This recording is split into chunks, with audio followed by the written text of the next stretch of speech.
এখন সেটা চলে গিয়েছে এবং ফেয়ারলি বেটার। লিস্ট হচ্ছে আমার মনের ভাব প্রকাশ করার জন্য জেলে যেতে হবে না।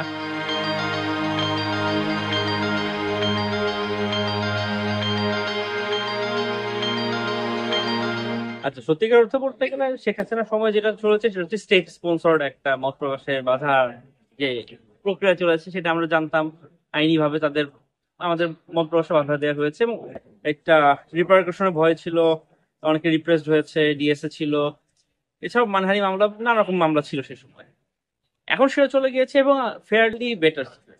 লিস্ট হচ্ছে আমার মনের ভাব প্রকাশ করার জন্য জেলে যেতে হবে না, এই জিনিসটা হচ্ছে এখন আছে।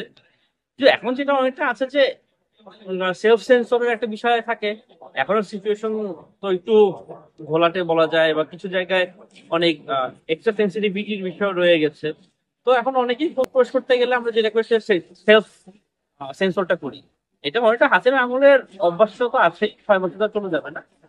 আবার অনেকটা হ্যাঁ পরিবর্তন পরিস্থিতিটার বুঝে উঠতে একটু সময় লাগে।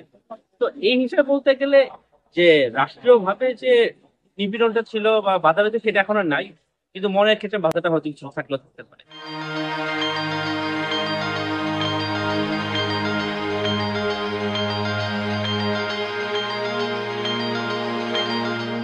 স্বাধীনতা তো সবার জন্য স্বাধীনতা, কাজে সেটা হচ্ছে অনুভূতিতে আঘাত করার স্বাধীনতা সবার হয়ে গেছে এখন। সেটা কতটা যোগ সেটা হয়তো ভিন্ন বিষয়।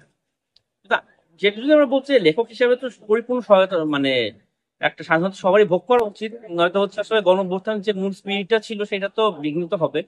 এখনো আমরা দেখি না আর কোন জায়গায় সেলস, মানে অনেক ভিন্ন মতে অনানুষ্ঠানিক ভাবে হয়তো বাধা দেওয়ার চেষ্টা করা হচ্ছে, বা অনেক জায়গায় মব জড়ো করা হচ্ছে।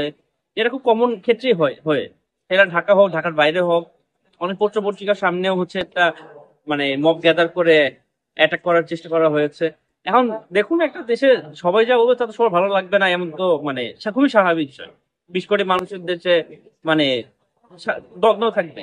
এখন যেটা হচ্ছে, এখন আমার একটা কিছু ভালো লাগে নাই সেটার এগেনস্ট একটা মানে কি বলা আছে সিস্টেমেটিক একটা অ্যাপ্রোচ থাকা উচিত। যদি আমরা মানে নিউজ পেপার হিসেবে বলি তাহলে সেটার জন্য একটা প্রেস ইনস্টিটিউটে হচ্ছে আপনি কমপ্লেন করতে পারেন, সেটা হচ্ছে লিগালি হচ্ছে আপনার ডিল করতে পারেন, কিন্তু সেখানে একটা মব জড়ো করে অ্যাটাক করা এটা কোনো সেন্সের মধ্যে পড়ে না।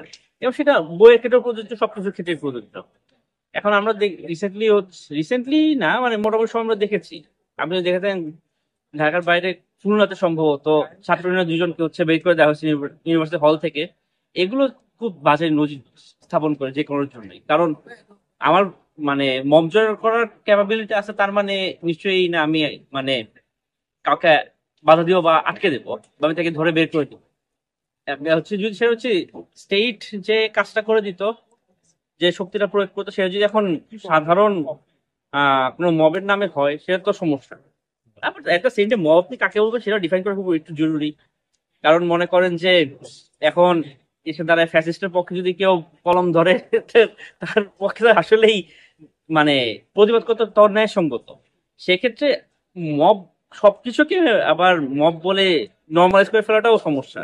আচ্ছা। দেখতে হবে যে সেটা হচ্ছে কতখানি কি যৌক্তিক আর কি করা হচ্ছে সেখানে, হুম। সেটা হচ্ছে আসল বিষয়।